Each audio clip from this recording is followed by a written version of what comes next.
ابھی تو ہم نے سارا سامان شفٹ بھی نہیں کیا ہے اور پہلے ہی دن ایسا مذاق۔ میں سوچنے لگا کہ اس لیٹر میں سب سے پہلی بات یہ لکھی تھی کہ گھر میں بچے نہیں آ سکتے۔ اس لیٹر لکھنے والے نے کہیں سے پتہ لگایا ہوگا کہ یہاں صرف میں اور میری بیوی ہی آ رہی ہیں، لیکن وہ یہ نہیں پتہ لگا پایا کہ میری بیوی ابھی پریگننٹ ہے اور کسی بھی وقت اس کی ڈیلیوری ہو سکتی ہے۔ کاش میں ابھی اس گھر سے دور جا سکتا، لیکن سالوں تک جو کچھ میں نے بچایا تھا وہ سب تو میں نے اس گھر کو خریدنے میں لگا دیا ہے۔ اب میں کیا کروں؟ اس لیٹر میں لکھی باتوں کے بارے میں نے پراپرٹی ڈیلر سے بھی بات کی جس سے میں نے وہ گھر خریدا تھا، کیونکہ کئی بار کچھ گھر ایسے ہوتے ہیں جہاں پہلے کسی طرح کا کوئی کرائم ہوا ہوتا ہے تو وہاں اس طرح کی کچھ کنڈیشنز رکھی جاتی ہیں، لیکن انہوں نے بتایا کہ ایسا کچھ نہیں ہے۔ پھر بھی وہ اس گھر کے بارے میں زیادہ پتہ لگانے کی کوشش کرے گا۔ اگلے کچھ دنوں تک ہم جو کر سکتے تھے ہم نے کیا۔ میری بیوی نے اس لیٹر پر زیادہ دھیان نہیں دیا، لیکن میں اس میں لکھی ایک ایک بات کو اچھے سے فالو کر رہا تھا۔ ہو سکتا ہے وہ سب صرف میرا وہم ہو، لیکن پھر بھی وہ سب رولز فالو کرنا بہت آسان تھا۔ ہمارے پاس ایک کتا بھی ہے جس کو میں رات میں ہمیشہ باندھ کے ہی سوتا ہوں، تو اس میں کوئی پرابلم نہیں تھی۔ بیسمنٹ کی لائٹ میں ہمیشہ سے ہی رات میں جلتی ہوئی چھوڑتا تھا۔ مجھے گھر میں اندھیرا شروع سے پسند نہیں تھا، تو وہ رول بھی پورا ہو گیا۔ جہاں تک باقی رولز کا سوال ہے تو میں کبھی نائٹ شفٹ میں کام نہیں کرتا۔ میری دن کی جاب ہے تو رات میں 3 سے 4 بجے کے بیچ میں اٹھنے کا مطلب ہی نہیں ہے۔ ویسے بھی ہم 11 سے 12 بجے کے بیچ تک سو جاتے ہیں، تو اس رول میں بھی کوئی پرابلم نہیں تھی۔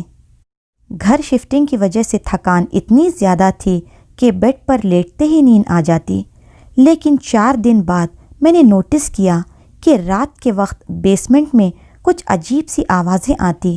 پہلے مجھے لگا شاید چوہے ہوں گے، تو میں نے 3-4 چوہے پکڑنے کے ٹریپس بیسمنٹ میں رکھ دیے، لیکن ان میں کوئی چوہا نہیں پھنسا، جس کا مطلب تھا کہ وہ سب آوازیں چوہوں کی نہیں تھی۔ میں سوچنے لگا یہ آوازیں کس کی ہو سکتی ہیں؟ ہم نے تو بیسمنٹ میں کوئی سامان بھی نہیں رکھا تھا۔ ہمارا سارا سامان ابھی باکسز میں ہی بند تھا جس کو ہم دھیرے دھیرے سیٹ کر رہے تھے۔ پھر 5ویں رات ہم نے کچھ باکسز بیسمنٹ میں رکھ دیے۔ باکسز رکھنے کے بعد ہم بس اوپر ہی آ رہے تھے کہ دھڑام سے کچھ گرنے کی آواز سنائی دی۔ میں بھاگ کے بیسمنٹ میں گیا تو دیکھا کہ ایک باکس نیچے گرا ہوا تھا۔ وہ باکس نہ صرف نیچے گرا ہوا تھا بلکہ اس میں رکھا سارا سامان بھی پورا فرش پر پھیلا ہوا تھا۔ مجھے اچھے سے یاد ہے کہ میں نے اس باکس کو بہت اچھے سے رکھا تھا اور وہ بنا کسی کے دھکا دیے نہیں گر سکتا تھا۔ اس باکس کے اندر صرف ہماری پرانی فیملی البمز اور فوٹوز ہی تھی، جن میں سے کچھ فوٹو نیچے فرش پر دور تک جا گری تھی۔ میں وہ سب چیزیں سمیٹنے جا ہی رہا تھا کہ مجھے میری بیوی نے ٹوکا۔ میری بیوی نے ایک عجیب بات نوٹس کی۔ جتنی بھی فوٹو نیچے فرش پر ادھر ادھر پھیلی تھی ان سب فوٹوز میں بچے تھے۔ کچھ میرے اور میری بیوی کے بچپن کی فوٹوز تھی تو کچھ میرے رشتہ داروں کے بچوں کی فوٹوز تھی، لیکن نیچے گری ہر ایک فوٹو میں ایک بچہ ضرور تھا۔ جن فوٹو میں بچے نہیں تھے وہ باکسز کے اندر ہی تھے۔ ہم نے فوٹوز صاف کی اور ان کو پھر سے باکس میں ڈال کے باکس کو اچھے سے رکھ کے اوپر آ گئے۔ اوپر آتے ہوئے میں نے بیسمنٹ میں لائٹ جلتی ہوئی چھوڑ دی۔ اوپر آ کے 10 سے 20 منٹ بعد ہی ہم سونے چلے گئے۔ میری بیوی بیڈ پر سو رہی تھی۔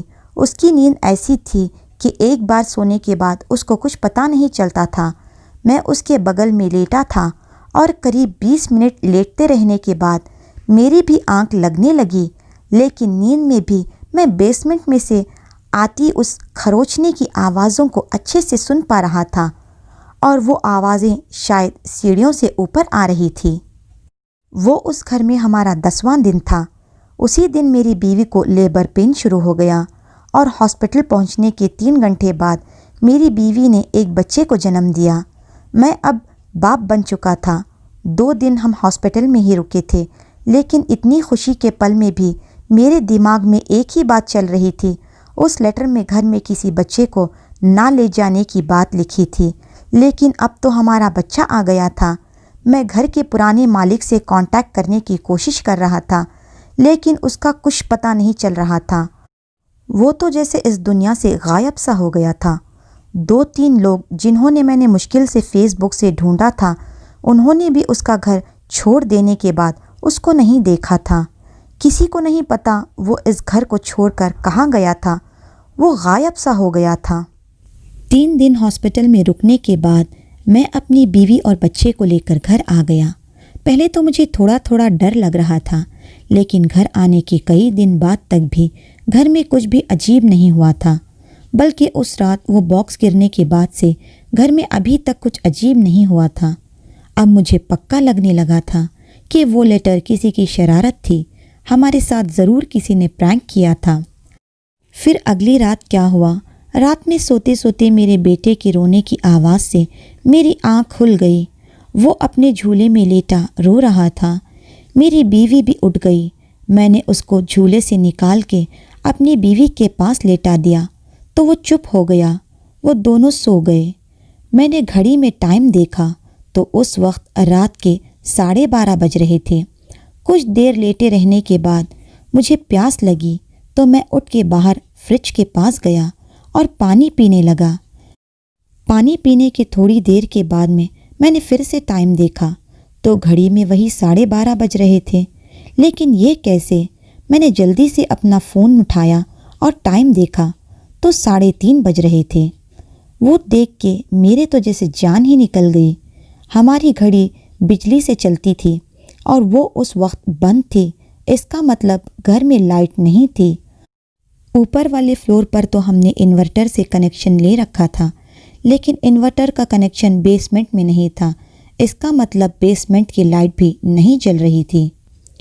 میرے تو پورے جسم میں ایک ڈر کی لہر سی دوڑ گئی۔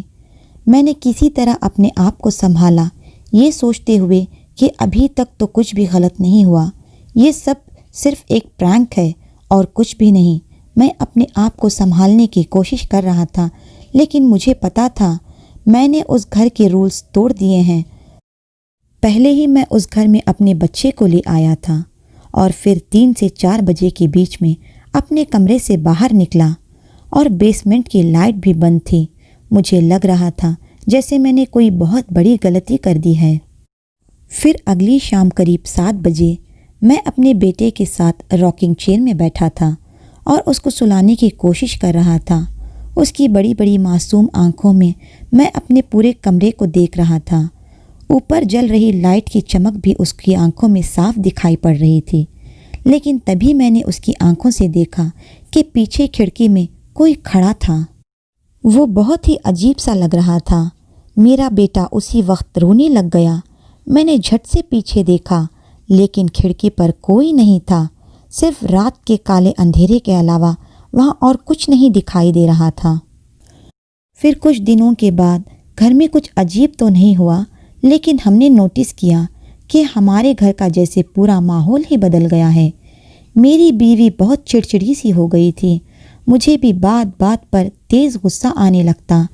ایک دن میرے ہاتھ سے صرف ایک سینڈوچ کا ٹکڑا نیچے گر گیا تو مجھے اتنا تیز غصہ آیا کہ میں نے وہ پوری پلیٹ ہی فرش پر پھینک ماری۔ مجھے اتنی تیز غصہ آیا کہ میں ابھی وہ پورا گھر جلا کے راکھ کر دوں گا۔ میں کوئی پاگل انسان نہیں ہوں، میں بہت ہی سمجھدار اور سلجھا ہوا شخص ہوں۔ مجھے یاد ہے ایک بار میں نے کہیں ایک فینومینا کے بارے میں پڑھا تھا، اس کو کال آف دا وائڈ بولا جاتا ہے۔ ہر ایک انسان کبھی نہ کبھی اپنے زندگی میں اس کو محسوس کرتا ہے، جیسے کہ آپ کبھی کسی اونچی بلڈنگ پر کھڑے ہیں اور آپ کا دل کرتا ہے کہ یہاں سے کود جائیں بنا کسی وجہ کے۔ کئی بار آپ جب اپنے گھر والوں کے ساتھ ہوتے ہیں، اپنی بیوی اور بچے کے ساتھ، جس کو آپ اپنی زندگی میں سب سے زیادہ پیار کرتے ہیں، آپ کا دل کرتا ہے کہ ان کو آپ گلے لگا کر ان کی جان نکال دیں۔ اس طرح کے خیال ہر کسی کے دماغ میں آتے ہیں، لیکن اس کا مطلب یہ نہیں کہ آپ ایسا کر لیں گے۔ یہ بس ایک طرح سے آپ کے دماغ کا طریقہ ہوتا ہے یہ پتہ کرنے کا کہ وہ ٹھیک کام کر رہا ہے یا نہیں۔ بس فرق صرف اتنا ہوتا ہے کہ ایک نارمل انسان کے دماغ سے ایسے خیال کبھی کبھی آتے ہیں، لیکن مجھے تو ایسے خیال دن بھر آتے رہتے تھے۔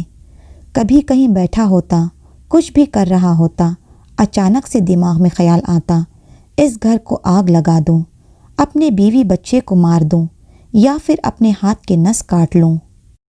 لیکن اتنی تیزی سے یہ خیال میرے دماغ میں آتے، اتنی ہی تیزی سے چلے بھی جاتے۔ کئی ہفتوں تک ایسا چلتا رہا اور ایک دن میں نے اپنی بیوی کو اس بارے میں بتا ہی دیا۔ میں نے کہا کہ پچھلے کچھ دنوں سے میرے دماغ میں بنا کسی بات کے یہ گندے گندے خیال آ رہے ہیں، لیکن مجھے حیرانی ہوئی یہ جان کے کہ میری بیوی کو بھی پچھلے کچھ دنوں سے اسی طرح کے خیال آ رہے ہیں۔ اس نے بتایا کہ جب وہ اکیلی ہوتی ہے تو اس کے دماغ میں بھی گندے گندے خیال آنے لگتے ہیں۔ ہم ایک دوسرے کی بات کو بہت اچھے سے سمجھ سکتے تھے کیونکہ وہ ہم دونوں کے ساتھ ہی ہو رہا تھا۔ پھر اسی رات میں سوتے سوتے اچانک میرے بیٹے کے رونے کی آواز سے میری آنکھ کھل گئی۔ میں نیند میں آنکھیں مسلتے ہوئے اس کے جھولے کے پاس گیا اور اس کو اٹھانے کے لیے جھکا، لیکن یہ کیا، وہ وہاں نہیں تھا۔ میری نیند ایک دم سے اڑ گئی۔ اس کے رونے کی آواز مجھے ابھی بھی آ رہی تھی، لیکن اس کے جھولے سے نہیں بلکہ گھر میں کسی اور جگہ سے۔ میں نے اسی وقت لائٹ جلائی اور بھاگ کے اس کے رونے کی آواز کے پیچھے بھاگا۔ مجھے پتا تھا مجھے میرا بیٹا کہاں ملے گا، لیکن میں اس کو نکارنے کی کوشش کر رہا تھا۔ اس کے بعد کیا ہوا؟ کیا واقعی میں وہ شخص کو اس کا بیٹا ملا؟ یہ جاننے کے لیے سنیے کہانی کا دوسرا پارٹ۔ جلد ملتے ہیں دوسرے پارٹ میں۔ جزاک اللہ خیرن کثیرہ۔